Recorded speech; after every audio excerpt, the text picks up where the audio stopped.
또 들어왔더라고요, 보니까요. 그래서 사실은 조금 이게 이거까지 해야 되나라는 그런 생각이 들긴 드는데, 그래도 일단 교과서에 나왔으니까 한번 좀 짚고는 넘어가겠습니다. 자, 시문이 이 고려 전기에는 유행을 하는데요. 시 짓는 거, 귀족들이 좋아하는 거거든요. 이거는 이제 당나라의 영향을 좀 많이 받고 있고요. 그 다음에 이제 산문도 유행을 하는데, 오늘 송나라로부터 와가지고, 이 고려 지식인들한테 굉장히 유행한 어떤 그런 모습들을 보이고 있습니다. 그냥 한번 읽어보는 정도면 됩니다. 너무 고민하지 마시고요. 그 다음에 이제 후기로 넘어옵니다. 자, 후기로 넘어오면요. 수필문학.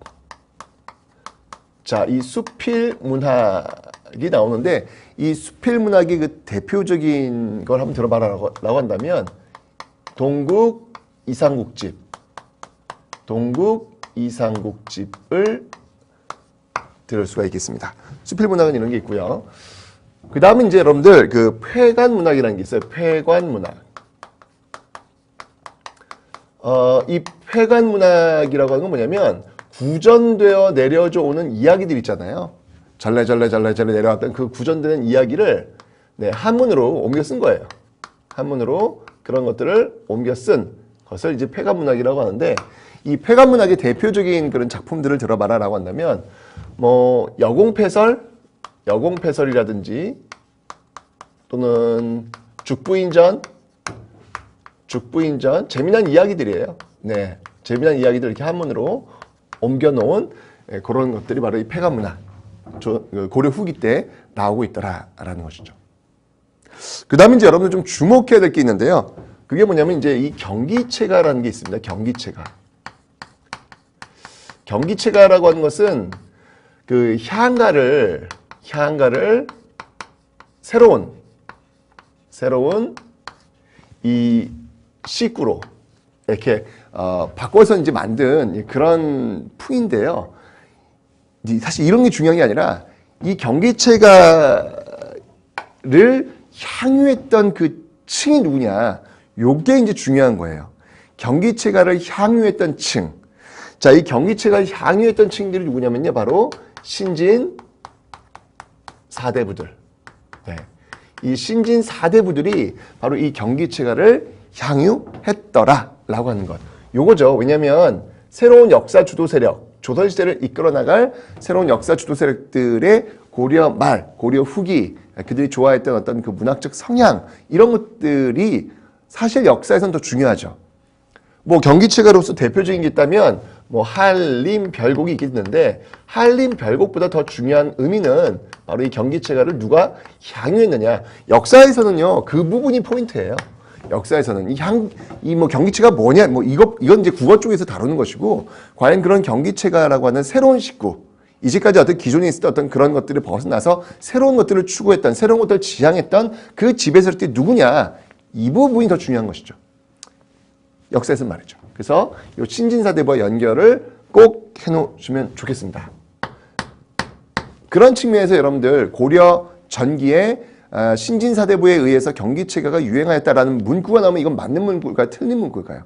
틀릴 수밖에 없는 것이죠. 왜냐하면 고려 후기에 역사 주도 세력으로 등장한 세력들이 신진사대부였기 때문에 고려 전기의 신진사대부와 경기체가를 가지고 활동할 수가 없는 거죠. 그러니까 이런 부분들이 시험에 잘 나온다는 이야기예요. 그래서 이 경기체가 신진사대부의 연결고리는 여러분들이 잘 생각을 해 놓으셔야 됩니다. 아시죠? 자, 그 다음에 이제 여러분들 또 이 속요라는 게 있습니다. 속요. 속요. 속요는요, 어떤 그 서민들의 감정을 아주 적나라하게 표현하고 있는 거예요. 서민들의 어떤 감정을. 뭐 대표적인 게 있다면 뭐 쌍화점, 또는 청산별곡과 같은 그런 속요. 기본적으로 이 서민들은요, 어떤 그 욕망, 욕구, 이런 것들을 표출해내고 관심도 있고 뭐 이런 어떤 모습들이 많이 보여요. 조선 후기의 풍속화, 풍속화도 역시 이제 그런 어떤 자신들의 서민들의 감정을 이렇게 솔직히 드러내놓는 그런 모습들이 보이고 있거든요. 예, 역시 마찬가지로 고려 후기에 이런 소교 같은 것도 이런 어떤 서민 감정을 드러낼 수 있는 그런 하나의 장르로서 자리 잡고 있더라. 그러니까 당시 고려 막판에 와서 지배층들이 경기체가라면 피지배층들의 어떤 속요와 연결되는 이런 모습들을 여러분들이 기억해 놓으시면 되겠죠. 네. 문학에서는 뭐 요 정도만, 네, 문학에서는 요 정도만. 네, 그래서 경기체가 속요 요 정도가 가장 좀 중요한 포인트가 아닐까라는 생각이 듭니다. 됐죠? 자, 이렇게 해서 지금 문학은요, 요 정도로 마무리하겠습니다. 너무 깊게는 안 들어가셔도 돼요. 네. 자, 이제 건축입니다. 요거는 중요합니다. 이제 이 건축은요, 아주 시험에 잘 나오는 거니까 여러분들 잘 기억을 좀 해 놓으셔야 될 것 같아요. 자, 고려의 문학 건축 파트에서는요, 그 양식을 좀 보셔야 될 것 같아요. 이게 무슨 양식이냐면, 건축 양식 말을 하는 건데, 고려 전기부터 유행했던 그 양식이 있어요. 그 양식이 뭐냐면, 예, 바로 이 주심포 양식이라는 겁니다. 주심포 양식. 이 주심포 양식의 어떤 그런 건축물들이 고려 전기에 남아있으면 참 좋겠는데, 우리나라 건축물들이 여러분 뭘로 만드는 거예요? 나무로 만드는 거잖아요. 그죠? 그래서,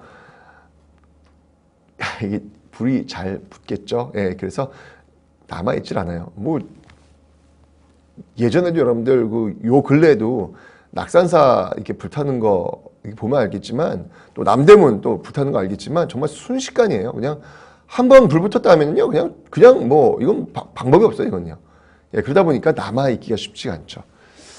근데 이제 다행스럽게도 이 주심포 양식의 어떤 그런 건축물들이 고려 후기 것들은 남아있어요. 자, 이 고려 후기에 나오는 그런 주심포 양식의 건축물들을 한번 보도록 할 텐데요. 자, 먼저 뭘 볼 거냐면요. 봉정사 극락전. 네, 봉정사 극락전이 있고요. 극락전. 자, 주심포 양식이 무엇인지를 좀 보면 이 봉정사 극락전을 통해서 설명이 드릴 수 있어요. 자, 사진 한번 보도록 하겠습니다. 자, 이게 바로 봉정사 극락전이에요. 지금 보시면 알겠지만 이 주심포라고 하는 건 뭐냐면 기둥이 보이시죠? 여러분 기둥. 예, 이게 빨간색 기둥이 보이시죠? 하나, 둘, 셋, 네 개가 보이네요. 여러분들 그거 알아요? 이게 왜 양반댁 가면 왜 99칸짜리 뭐 이런 집들이 있다 이런 얘기를 하는데 여러분들 요 건축물을 셀 때는요. 지금 기둥 사이를 한 칸이라고 하는 거예요. 한 칸. 그러니까 이게 지금 몇 칸이에요? 기둥과 기둥 사이에 몇 칸이 있는 거예요? 이게 세 칸이에요. 세 칸. 옆쪽에 이제 또 몇 칸이 있겠죠. 그죠? 예, 어쨌든 요건 지금 정면에 볼 때는 이거 세 칸짜리 집입니다. 세 칸짜리 집.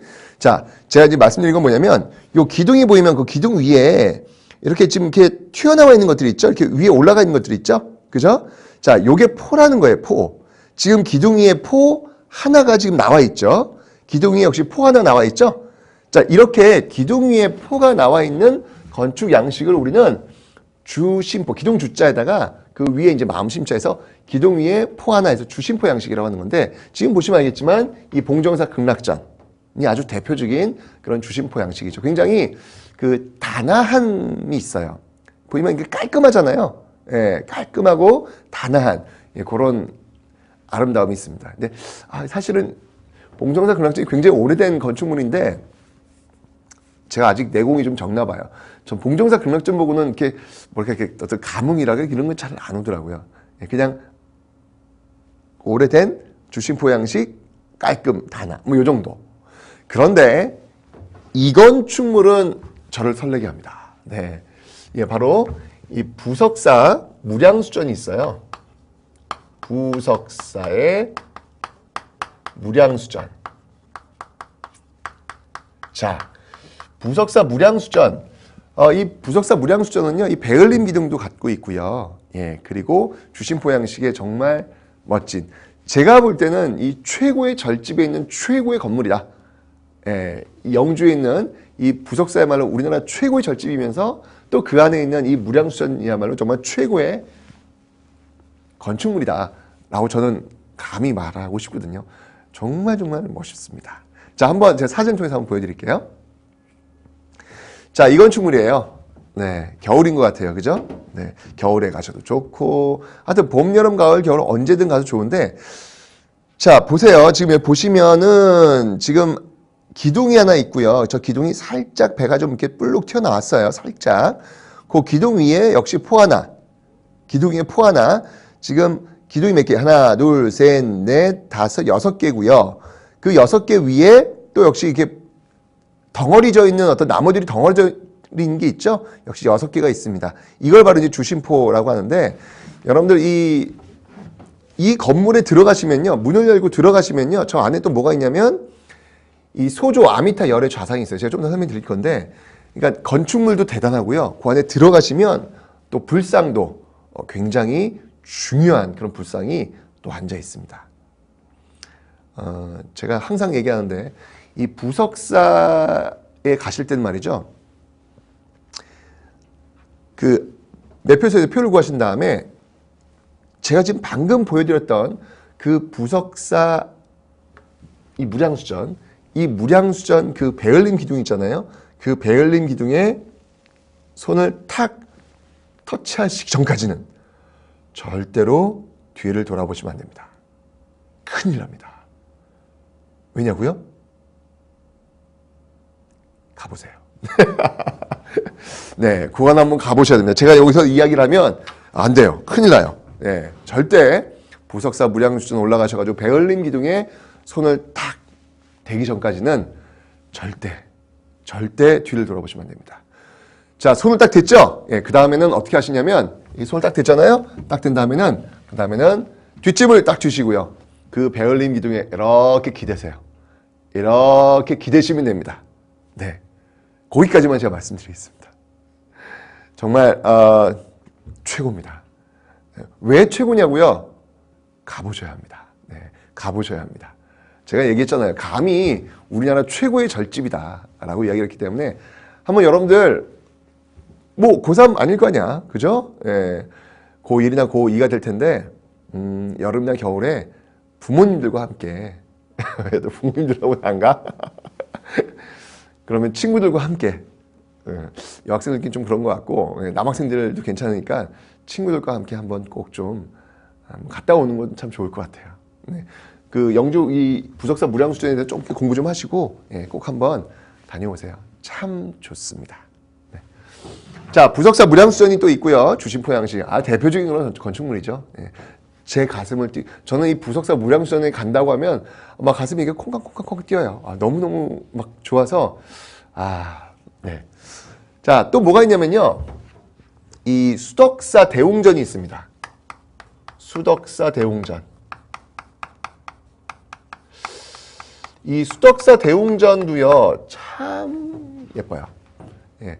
근데 이 수덕사 대웅전의 그 사하촌, 네, 그 절 아래에 있는 그 촌락이 너무 번화해가지고 막 너무 번화해요. 너무 번화해서 내가 여기 지금 사찰에 왔나 할 느낌이 잘 안 들 정도로 영주 부석사 같은 경우는 상당히 어떤 그 조용함이 있거든요. 근데 이 수덕사 대웅전은 정말 너무 활성화되어 있어가지고 사하촌이 좀 조용한 데를 찾는 저 입장에서는 좀 그런데 그래도 수덕사 대웅전이 있기 때문에 갑니다. 네, 이 건물 하나가 있기 때문에 갑니다. 자, 그 사진 한번 보여드리도록 하겠습니다. 자, 이 건물이에요. 예, 역시 마찬가지로 주심포죠. 이거는 지금 기둥이 4개가 있고 그 위에 지금 포가 이렇게 나무들의 어떤 그 덩어리들이 지금 올라가 있죠. 그걸 포라고 그래요. 그 포라고 하는 것은 이 위에 있는 지붕의 무게를 이렇게 분산시켜주는 어떤 그런 역할을 해요. 우리나라 건축물은 이 벽면은 이 무게를 지탱하는 힘이 아무것도 없습니다. 오로지 기둥으로만 지탱을 하기 때문에 이 기둥이 이 지붕을 다 이 무게를 안기가 힘들죠. 그러니까 이 지붕의 무게를 분산시켜주는 그 포의 역할이 중요해요. 이 수덕사 대웅전에서는요, 사실 정면보다는요, 이 옆면 있죠? 저 옆쪽에 그 삼각형 모양으로 나와 있는 그쪽에서 한 50m 정도, 한 30m 정도 떨어지셔가지고 이렇게 그 옆에 있는 그 지붕 라인을 한번 보셔야 합니다. 아주 이게 이렇게 요 라인이요, 요 지붕 라인, 그 옆면에서 보면 요 지붕 라인이요. 야, 요런 걸 이제 요런 지붕 라인이 이렇게 보시면요, 진짜 마치 학이 날갯짓을 쫙 펼치는 듯한 어떤 그런 느낌이 들어요. 아주 우아하고요, 세련됐습니다. 어떻게 지붕에 저런 선을 만들어낼까? 그냥 저는 그냥 멍 하면서 그만 바라보고 있어요. 참 좋습니다. 네, 이 수덕사 대웅전이 있기에 여전히 저는 갈 수 있습니다. 네, 아주 좋습니다. 네. 이런 것들을 한번 여러분들, 저도 사실 고등학교 때 몰랐는데요. 대학교에 가가지고 이런 것들이 한번 빠져들어가니까 아이고 이거 미치더라고요. 아주 너무너무 좋더라고요. 네, 여러분들도 한번 언젠가는 그런 말 있잖아요. 알게 되면 보입니다. 자세히 봐야 또 예쁩니다. 네, 여러분들도 한번 우리 한국 건축의 아름다움에 대해서 한번 빠져드는 그날이 오시길 바랍니다. 진짜 끝내줍니다. 자, 이런 그 주심포 양식, 고려 말에 있었던, 고려 후기에 나오는 그런 그 건축물들 한번 보여드렸습니다. 진짜 감사하죠. 이 당시에 만들었던 그 나무로 만든 건축물이 한 500년, 600년 지나서 현재까지도 지금 있다는 것. 가끔은요, 이런 건축물들 앞에 서면 그런 생각이 들어요. 그 600년 이상을 서 있었을 그런 건축물들인데 이 건축물에 참 많은 사람들이 왔겠구나. 그 많은 사람들과 그 많은 시간들을 품고 있는 건축물이에요. 그 건축물이 또 저를 바라보고 있는 것이죠. 제가 그 건축물을 바라보는 게 아니라 그 건축물이 저를 바라보고 있는 것이죠. 저의 삶은 길어봐야 80년 아니겠습니까? 그죠? 하지만 그거의 몇 배나 더 오랫동안 내 앞에 서 있었던 그 건축물을 바라보면요, 참 만감이 교차합니다. 네, 인생이란 무엇인가에 대해서 한 번쯤은 고민해 볼 수 있는 그런 시간. 이렇게 나이 많이 든 이런 건축물 앞에서는요, 정말 겸허해지고 겸손해지는 것 같아요. 한 번쯤 여러분들도 600살이 넘은 이 건축물들을 한번 만나러 가보시기 바랍니다. 참 좋습니다. 고려 후기에는요, 또 이 주심포 양식 말고요, 다포 양식도 등장을 해요. 자, 다포 양식. 이 다포 양식의 그 대표적인 게 있다면 이 성불사. 성불사에 가시면 극락전이라고 있거든요. 다포 양식의 대표적인 게 있다면 성불사의 극락전. 자, 일단 사진을 제가 한번 좀 보여드리도록 하겠습니다. 응진전. 자, 이 성불사 응진절 보시면, 자, 지금 잘 보세요. 저 기둥이 있는데, 기둥 위에 포 하나 있긴 있어요. 있는데, 기둥과 기둥 사이에 지금 포들이 또 한 2개 정도씩 더 들어가 있어요. 지금요. 그죠? 아까 주심포는 기둥 위에 포 하나였잖아. 근데 여기는 지금 기둥과 기둥 사이에 포가 2개, 즉 기둥과 기둥 사이에 무려 4개의 포가 지금 들어가 있는 거죠. 자, 이건 지금 보시면 알겠지만 지금 첨화도는 겹첨화예요. 겹첨화. 굉장히 화려한 그런 모습들을 지금 보여주고 있습니다. 그죠? 성불사 응진전. 네, 굉장히 화려한 그러한 모습들을 지금 보여주고 있다. 그래서 이런 다포 양식들이 나중에 이제 조선시대로 오면 여러분들 경복궁의 그 근정전 있잖아요. 엄청 큰 건물이잖아요. 그 큰 건물을 꾸밀 때 또 이 다포 양식을 또 도입을 하거든요. 이제 그런 것들이 이제 고려 후기에 나오고 있다라는 거 기억하시면 되겠습니다. 됐죠? 자, 요 정도가 건축에서는 여러분들 가장 핵심적인 어떤 그런 내용들이니까 요 정도만 기억하시면 되겠네요. 네. 그냥 이런 것들을 그냥 글자로 적는 것보다는요, 직접 가셔야 돼요. 네, 꼭 한번 가셔가지고 날씨 좋을 때 한번 다녀오시기 바랍니다. 얼마나 좋아요. 고3 되면 이런 거 못하잖아. 그죠? 고1, 고2 때 마음 편하게 한번 다녀오셨으면 좋겠습니다. 자, 석탑을 한번 볼게요. 석탑. 고려 전기 때 그 대표적인 석탑이 있다면 그 월정사 팔각 9층 석탑이 있습니다. 월정사 팔각 9층 석탑이 있어요. 자, 이 월정사 팔각 9층 석탑도 역시 마찬가지로 사진 한번 보여드리도록 하겠습니다. 네, 요거는 지금 경천사지 10층 석탑이죠. 제가요 월정사 팔각 9층 석탑이 교재에 안 나왔더라고요. 예, 교재에 안 나온 사진을 어떻게 이 저작권 문제 때문에 쓰기가 좀 그렇더라고요. 제가 그래서 못 실었고요. 지금 바로 이 경천사지 10층 석탑 바로 보여드릴게요. 지금 설명드려야 되는데, 자, 요 탑은요 지금 원나라의 영향을 받은 탑이에요. 원나라의 영향을 받아서 우리나라에서는 상당히 보기가 어려운 그런 탑들이거든요. 고려 전기에 지금 월정사 팔각 9층 석탑은 다각 다층 석탑이 나온다면 고려 후기에는 경천사지 10층 석탑과 같은 이게 이제 중요한 포인트예요. 뭐냐면 원의 영향을 받고 있다는 거예요. 원의 영향. 자, 경천사지 10층 석탑. 요거는 어디에 영향을 받았다? 네, 원나라의 영향을 받았다라고 하는 게 가장 중요한 포인트입니다. 원나라의 영향을 받았다. 그 앞에 있었던 이 월정사 8각 9층 석탑 보시면 알겠지만 고려 전기 두드러진 어떤 탑의 특징이라고 한다면 다각 다층 석탑이라는 거거든요. 다각 다층 석탑. 네. 그래서 이런 그 월정사 8각 9층 석탑 대표적이고 고려 후기에는 경천사지 10층 석탑이 대표적이다라는 것을 좀 보셔야 돼요. 이 월정사 8각 9층 석탑은요, 여러분들 탑도 참 좋은데요. 월정사에 가는 길도 참 좋습니다. 특히 월정사는 그 전나무길이 아주 좋아요. 네. 눈이 또 많이 오잖아요. 겨울 되면요. 이쪽이요.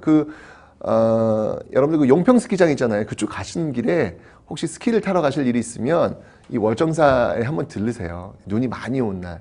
그러면은 길이 없어져요. 눈이 많이 오니까. 그러면 그 양 옆에 전나무 참 푸릅니다. 이 전나무 길이 쫙 있는데요. 푸른 그 길에 하얀 눈밭, 발자국 하나 나 있지 않은 그 눈밭을 이렇게 발자국을 내면서 한번 걸어보세요. 진짜. 가끔은 이렇게 왜 러브스토리 나온 것처럼 이렇게 탁 틀어놓아가지고 한번 그것도 만들어 보시고 너무 길이 좋아요. 예, 길이 참 좋은 길. 뭐 가을에 가셔도 좋고요. 하여튼 월정사 그 길 예쁜 길로 이렇게 올라가시면요. 또 이렇게 8각 9층 석탑이 기다리고 있는데요. 이 8각 9층 석탑에는 이 지붕, 이 탑의 지붕에 모두 그 종을 다 걸어놨죠. 예, 그래서 바람이 이렇게 불면요. 딸랑딸랑 소리가 아주 청아하게 들립니다. 네. 그냥 이런 데 가시면요. 요즘 워낙 우리 주변 도시에 있다 보니까 또 이렇게 여러분들이 뭐 도시에 다 있는 건 아니겠지만 저는 이게 도시에 있다 보니까 늘 소음이에요. 늘 이게 시끄럽거든요. 근데 가끔은 이렇게 정적 속에 소리 하나 딱 그런 거 들으면 참 이게 기분이 참 좋아지는 것 같더라고요. 네. 월정사 꼭 한번 가보세요. 예. 좋습니다. 네. 경천사 10층 석탑은 지금 방금 사진을 제가 지금 사진을 보여드리긴 했는데 저희 지금 야외에 있는 사진 제가 지금 보여드렸죠. 지금 뉴탐스런의 지금 사진이 야외의 사진을 지금 가져왔는데 사실은 그렇지 않고요. 지금은요 실내에 있어요. 실내. 지금 국립중앙박물관 그 실내에 들어가 있습니다. 네. 경천사지 10층 석탑. 여기 이제 대표적인 두 탑이니까 꼭 기억하시면 되겠습니다. 이 경천사지 10층 석탑은요, 나중에 조선시대 때 원각사지 그 탑에 또 영향을 미칠 거예요. 아주 거의 쌍둥이입니다. 똑같은 탑인데, 그거는 이제 한번 나중에 기회 되면 보여드릴게요. 자, 이렇게 석탑 한번 봤고요. 다음은 이제 불상입니다. 불상. 기본적으로 이제 이 석탑도 그렇고 불상도 그렇고, 통일신라 시대가 절정이었어요. 석탑의 그 절정이라는 것도 사실 주관적인 건데, 어떤 그 완벽미라고 할까요? 그 완벽미, 뭐 완벽하면 아름다운 건가요? 그건 아니겠지만, 네. 어쨌든 완벽미를 가장 갖고 있었던 게 이제 불국사 3층 석탑이죠. 네. 거기서부터 이제 조금씩 그 형태가 좀 무너져요. 비례도 약간 좀 틀리고 고려 시대는 그 지방 호족들이 중심이 되어서 왕건과 함께 나라를 세웠기 때문에 굉장히 개성미가 넘칩니다. 불상도요 아주 개성이 많아요. 네. 자, 그런 그 불상들 한번 볼 텐데요. 먼저 이 고려 초기에는요 철불들이 또 많이 등장을 해요. 철불들. 그 하남에 있는 그 하사창동인데요. 자, 일단 사진 한번 보도록 하겠습니다. 자, 그 철조 석가열의 좌상이 있죠. 이게 지금 철로 만든 거예요. 지금 여러분 이 몸을 한번 보시면 알겠지만 좀 이렇게 울퉁불퉁 나왔고 이게 좀 이렇게 투박한 어떤 그런 느낌이 들죠? 그죠? 자, 요게 바로 철로 만든 겁니다. 철조 석가열의 좌상이에요. 네. 그 하남 하사창동에 있는 철조 석가열의 좌상. 일반적으로 이제 이런 것들을 어떻게 표현을 하냐면 재질이에요. 재질. 철로 만들었다는 이야기예요. 그 다음에 석가열에는 이제 그 불상의 이름이에요. 석가모니라는 뜻이에요. 석가열이고 좌상은 형태를 얘기합니다. 그래서 재질, 이름, 형태 이런 식으로 지금 거의 이제 설명을 하고 있거든요. 그래서 철조 석가열의 좌상이 있고요. 고려 초기에 이게 철불이 나오게 된 그 계기 이유는 뭘까? 그건 아마도 이제 전쟁이 끝났으니까, 후삼국을 통일했으니까 이제 왕권을 강화시키려면 이제까지 호족들이 갖고 있는 그 무기들을 좀 정리해 놓을 필요가 있겠죠. 그래서 무기를 다 모아가지고 그걸 녹여서 평안을 상징하는 불상을 만드는 것은 아니었을까라고 또 많은 사람들이 이야기하고 있습니다. 뭐 예를 든다면 그 전국시대, 일본 전국시대를 통일했던 도요토미 히데요시가 했던 게 뭐냐면 무기 몰수거든요. 전쟁 끝나고 나서 무기를 몰수해서 자신의 권력을 강화시키는 어떤 그런 의도가 있었듯이 왕건도 역시 그런 모습들이 아니었을까라고 생각이 듭니다. 자, 그래서 철불 그렇게 연결하시면 되고요. 그 다음에 또 뭐가 있냐면 여러분들, 이땐 제가 얘기했죠. 개성미, 다양성이라고 설명드렸잖아요. 그래서 굉장히 커다란 거대 석불들, 거대 석불들이 등장을 합니다. 거대한 석불들이 등장하는데요. 이 거대 석불의 아주 대표적인 불상이 있죠. 사진 한번 보여드리도록 하겠습니다. 자, 바로 이 관촉사에 있는 석조 미륵보살 입상이에요. 아유, 뭐 얼굴이 거의 2분의 1이에요. 그죠? 네. 그러니까 여러분들 이거 딱 보시면요. 제가 사실 이 사진을 보여드릴 때는요. 그 전에 뭘 보여드리냐면 통일신라 시대 때의 그 석굴암 본전부를 보여드려요. 완벽하죠. 뭐 정말 더 이상 뭐라고 표현할 수 없을 정도로 완벽하죠. 그 사진을 딱 보면요. 그냥 이런 느낌이에요. 그런데 그러다가 이제 딱 요 사진을 딱 보여주는 순간 부하 이렇게 웃음들이 나와요. 네, 그러니까 정말 파격적인 어떤 그런 모습, 귀가 막 이렇게 크고요, 그죠? 그러니까 뭔가 고려 시대 때 어떤 그런 개성적인 어떤 그런 모습들, 지방 호족을 닮은 모습들, 그런 모습들이 지금 나온다는 얘기죠. 자, 이건 이제 어떻게 짓냐면 관촉사에 있는 자, 먼저 재질 돌로 만들었죠? 네, 저거는 미륵보살이에요. 미륵보살. 선생님 미륵보살인지 어떻게 알아요? 서 있죠. 입상이에요. 네, 이렇게 나와 있는 건데 미륵보살인지는 어떻게 하냐면 미륵보살은 미래불입니다. 미래의 중생을 구원하기 위해 오는 부처님이거든요. 근데 어디서 오냐면요. 땅 속에서 이제 올라온다고 그래요. 네.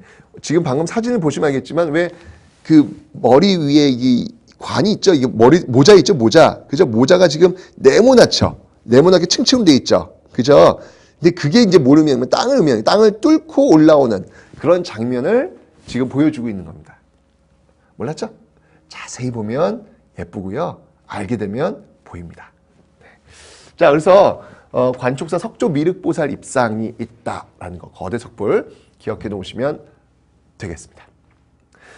근데 그렇다고 해서 이게 다양성과 개성과 파격력이 있느냐, 그거는 아니고요. 신라시대 때 그 계승했던 그런 불상들도 있습니다.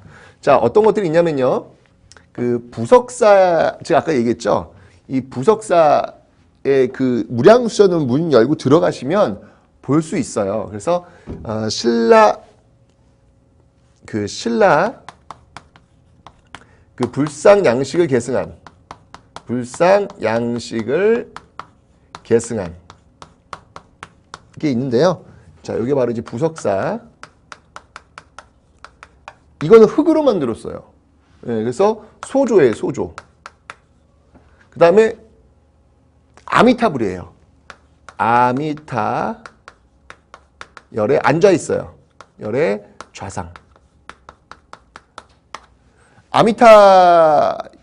아미타불이죠. 아미타 부처는 뭐냐면요. 극락세계를 또 관장하는 부처님이에요. 이 부처님들 종류가 다 다릅니다, 여러분들. 네, 부처님 종류가 다 달라요. 그래서 극락세계를 관장하는 그런 부처님이거든요. 그래서 부석사 소조 아미타 열의 좌상이 있습니다. 네. 저도 이게 부석사 소조 아미타 열의 좌상은 새벽에 한번 만나보고 싶더라고요. 예불을 드리니까요. 그래서 예불 시간에 하여튼 그 새벽 4시, 아니야, 3시 반인가? 저 스님들은 어쩜 이렇게 일찍 일어나세요? 그래서 새벽에, 저희 반 아이들 이렇게 데리고, 아주 그냥 못 일어나서 그냥, 얼마나 힘들었는지 몰라요. 그래서 몰고 올라갔어요. 몰고 올라갔는데 저는 세상에 태어나서 이 눈꺼풀이 그렇게 무거운지 몰랐어요. 앉아서 그걸 이렇게 보는 것도 쉽지는 않더라고요. 이것도 다 돌을 닦아야 가능한 거구나 라는 그런 생각이 들었습니다. 한번 기회 되시면 예물을 한번, 종교에 너무 구애받지 마시고요. 거기서 어떤 예물을 참여하라 어떤 그런 의미가 아니라 그냥 한번, 그것도 이제 하나의 어떤 의식이잖아요. 그죠? 그런 것들도 한번 보시는 것도 괜찮습니다. 네. 그래서 신라 불사 양씨 같은 계승들도 있다. 이 정도 기억하시면 되겠네요. 고려 후기의 뭐 불상은요, 여러분들 뭐 이 정도는 그냥 넘어가도 될 것 같아요. 네. 자, 이제 그 자기를 한번 보도록 하겠습니다. 뭐 자기 하면 뭐 너무 유명하죠. 고려 청자 너무 유명하죠. 그래서 이 고려 전기 중기에는요, 주로 어떤 자기들이 유행을 하냐면 고려 자기라 그래요. 고려 자기. 네. 고려 자기는 주로 이제 11세기, 11세기에 나오는데 순청자라고도 해요. 순청자. 뭐냐면 어떤 그 문양을 이렇게 새겨 넣는 그런 것들이 아니라 그냥 형태 그 자체로 보여주고 있는 것들이거든요. 네, 고려 청자. 저는 그러다가 이제 고려 후기 쪽 그 무신정권 또 뭐 요때 강화천도 뭐 하여튼 요 시기 이후부터 발달했던 게 뭐냐면 이제 더 나아가서 이제 문양을 이제 새겨 넣는 것이죠. 예, 그래서 나온 게 뭐냐면 상감청자라는 겁니다. 이런 것들은 이제 어디에서 영향을 받은 거냐면 은입사 기술이라든지 은입사, 이건 은을 집어넣는 거예요. 은을 이렇게 새겨 넣는 거예요. 라든지 또 나전칠기. 나전칠기는 뭐냐면 이제 조개 있죠, 조개. 조개 그 껍데기 있잖아요. 그런 것들을 이렇게 눌러 넣는 거예요. 이런 것들의 어떤 기법들의 영향을 받아서 등장한 게 뭐냐면 바로 상감청자입니다. 상감청자. 상감청자. 이건 주로 12세기 이후 이제 유행을 하는데요. 이 상감청자 같은 경우에는 이 상감기법을 활용을 해요. 그러니까 무슨 말이냐면 이렇게 표면이 있잖아요. 네, 이렇게 표면이 있으면 여기다 문양을 이제 새겨 넣는 거예요. 여기다 문양을 이렇게 새겨 넣는 거예요. 칼 같은 것들을 이렇게 새겨 넣겠죠. 그죠? 그러면 이렇게 파여질 거 아니야. 그러면 여기다가 백토라든지 이런 것들을 지금 흙 같은 것들을 새겨 넣는 거예요. 네. 네, 새겨 넣어가지고 요걸 가지고 이제 문양을 만드는 거죠. 이게 라인이 쭉 나올 거 아니에요. 예, 그런 것들을 해가지고 이제 구우면 나오는 그 기법을 바로 상감기법이라고 하는 겁니다. 상감기법. 이게 있는데, 좀 대단하죠. 근데 전 개인적으로 이쪽 순청자 쪽이 좀 더, 그러니까 여러분들 그 가장 아름다운 미는 어떤 미라고 합니까? 세상에서 가장 아름다운 미는 단순미라 그래요. 네, 단순미. 그러니까 제가 여학생들한테도 그런 이야기를 많이 합니다. 이렇게 뭐 화장도 막 이렇게 막 하고 하는데 물론 나쁜 거 아니에요. 예, 그게 나쁘다는 그런 의미는 아니지만 여러분들은 제일 예쁠 때거든요. 예, 이 여학생 같은 경우는 제일 예쁠 때예요. 정말 제일 예쁠 때예요. 그 제일 예쁠 때 이게 그 단순한 그 미가 있어요. 그 미가 제일 예쁘거든요. 근데 이제 거기다 자꾸 이렇게 어른들처럼 이렇게 막 이렇게 하면, 그러니까 단순미를 표현을 못하니까 자꾸 이렇게 자신이 없으니까 단순미를 이렇게 표현을 못하니까 자꾸 이렇게 뭔가 이렇게 외향적인 치장을 하게 되는 것이죠. 그죠? 근데 이 고려 청자 같은 경우에도 정말 깔끔해요. 예, 딱 보고 있으면 여러분들 요런 순청자를 참 잘 전시해 놓은 곳이 있는데요. 거기가 어디냐면은 그 호암미술관 있죠, 여러분들. 그 에버랜드 쪽에 가시면 그 옆에 호암미술관. 에버랜드 가서 소리 팍팍 지르는 것도 좋고요. 근데 거기 끝난 다음에 그 옆에 호암미술관인데 한번 좀 가보세요. 호암미술관에 가시면 청자를 참 쉽게 이해할 수 있도록 잘 전시놨습니다. 그리고 아주 귀한 청자들이 많이 있고요. 네. 그냥 가서 그 설명만 이렇게 읽다 보시면요. 보일 거예요. 청자 속에 개구리가 튀어나오려고 합니다. 개구리도 보일 거고요. 청자에 참외도 있네요. 참에도 보일 거고요. 이제까지는 그냥 한번 쓱 지나갔던 것들이 그런 설명문을 읽다 보시면 뭐야 이게 이렇게 들여다볼게요. 이렇게 설명문이 굉장히 쉽게 설명되어 있거든요. 그래서 한번 읽어보시면 이렇게 지나가다가 그걸 한번 읽다 보면 이렇게 보게 돼요. 이렇게 가까이서.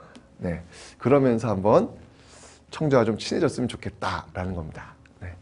아주 저는 정말 왜 세계 최고의 빛을 갖고 있는 비색을 자랑하는 그런 청자인가의 어떤 진면목을 충분히 보여줄 수 있지 않을까라는 생각이 듭니다. 그리고 고려 후기 쪽에는 이 상감청자 기억해 놓으시면 되겠네요. 됐죠? 이 정도면 될 것 같고요. 자, 이제 인쇄 쪽. 고려는 인쇄술이 워낙 발달한 나라죠. 정말 대단한 나라입니다. 고려 전기는요, 여러분들 우리가 알고 있는, 물론 그렇다고 해서 고려 시대 때 어떤 인쇄가 처음 나왔다, 목판 같은 경우에는 그 불국사 3층 석탑에서 이미 발견되었었죠. 대다란이경, 그죠? 예, 무구정광 대다란이경. 그만큼 우리의 어떤 목판 인쇄의 어떤 그 역사는 굉장히 길다는 거예요. 고려 시대 이제 거길 뒤에 이어가지고, 자, 먼저 거란족이 쳐들어왔을 때 거란족의 침입을 부처님의 힘을 통해서 막겠다라고 해서 만든 게 있어요. 그게 뭐냐면 초조대장경. 자, 이 초조대장경, 거란족의 침입을 막기 위해서 만들었죠. 그러니까 고려는 여러분들 불교의 나라예요. 예. 그러니까 부처님의 힘을 빌려가지고 어떤 문제점이 있으면 그걸 해결하려는 이게 불교의 나라라는 얘기죠. 그 다음에 또 뭐가 있었냐면 교장이 있습니다. 교장. 요거는 대가국사 의천, 천태종, 교관 겸수 기억나시죠? 전 시간에 배웠던 거. 자, 이 교장은 뭐냐면 이 불교 경전 주석서예요. 해설서. 이런 것들이 지금 나오고 있죠. 그런데 고려 후기로 가면요. 지금 방금 설명드렸던 저 초조대장경이 불타요. 막 불타요. 불타서 만든 게 있어요. 그게 뭐냐면 바로 제조대장경. 다시 만든 거죠. 제조대장경.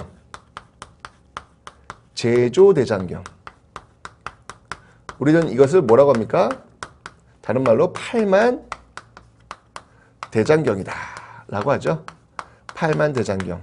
이 팔만대장경은 몽골의 침입을 또 부처님 힘을 통해서 막겠다.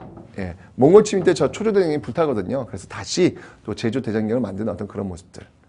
여기 나와 있는 이 초조대장경이라든지 교장이라든지 제조대장경은요. 모두 다 목판이에요. 목판.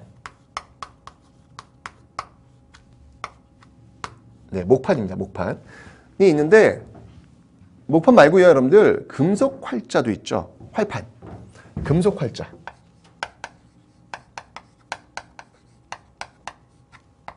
자, 활판에는 뭐가 있냐면요. 존재하진 않아요. 이게 지금 존재하진 않는데 아주 오래된 상정 고금 예문이 있는데 지금 현존하지는 않습니다. 현존하지는 않는데 현존하고 있는 세계에서 가장 오래된 그 활판 인쇄물이 있죠. 예, 그게 뭐예요? 네, 그게 바로 직지심체요절. 직지심체요절. 현존하는 가장 오래된 금속 활자 본이라는 것이죠. 그러니까 이런 걸 보면 와, 이 참 우리나라의 그 인쇄 문화가 굉장히 발달했구나라는 걸 알 수 있는데 한계도 있어요. 아무리 세계에서 가장 먼저 이제 발명한, 먼저 찍어낸 그런 인쇄술, 세계에서 가장 앞서가고 있는 인쇄술이라고 할지라도 그 인쇄술이 어떻게 영향을 미쳤느냐에 따라서 또 다른 평가가 나올 수 있습니다. 서양 같은 경우에는 이보다 더 뒤에 나오잖아요. 그죠? 그럼에도 불구하고 그 서양의 인쇄술이라고 하는 것은 그 인쇄술을 통해서 많은 것들을 찍어내요. 소설책도 찍어내고 성경책도 찍어내고 많이 찍어내서 많은 사람들이 읽혀지면서 그러한 것들이 서구 사회를 바꿔놓는데 엄청난 역할을 하죠.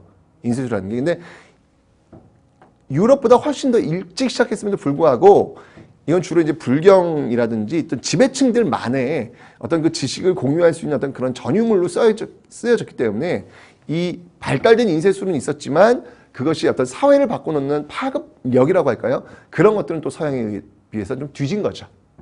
그죠? 그러니까 아무리 좋은 기술이 있다 할지라도 그 기술 자체가 와 대단하다 좋아요. 그런데 그것을 또 어떻게 활용하였느냐에 따라서 또 다른 평가가 이루어질 수도 있다라는 것. 네, 기억하시면 되겠습니다. 됐죠? 자, 이 과학 분야를 한번 보도록 하겠습니다. 과학 분야. 자, 과학 분야는요. 또 현존하는 가장 오래된 그 의서가 있어요. 자, 뭐가 있냐면 우리나라 가장 오래된 의서 바로 향약 구급방이라는 게 있습니다. 향약 구급방. 현존 가장 오래된 의서. 이건 뭐냐면 향촌의 약재를 가지고 급한 일이 있을 때 구제할 수 있는 처방전. 네, 이걸 모아놓은 처방전. 생각을 해보세요. 이렇게 우리 주위에 어떤 약재를 활용하지 못하면 얼마나 위험하겠어요. 그죠? 네, 그걸 얘기하는 거예요. 향약 구급방. 그 다음에, 또 뭐가 있냐면 이때 이제 그 역법서로서는요, 수시력을 채용합니다. 수시력의 채용. 수시력은 이제 원나라로부터 수시력을 채용하고 있다라는 거 기억하시면 되고요. 그 다음에 이 화약이 또 아주 발달하게 되죠. 자, 그래서 이 대표적인 인물이 누구냐면 최무선의 화포. 이런 화약 같은 것들을 관리하는 기구로서 화통도감. 도감은 임시기구라고 제가 설명드렸죠. 네. 이런 걸 통해 가지고 이 최무선이 이 왜구, 당시 그 왜구가 굉장히 극성이었거든요. 그 진포,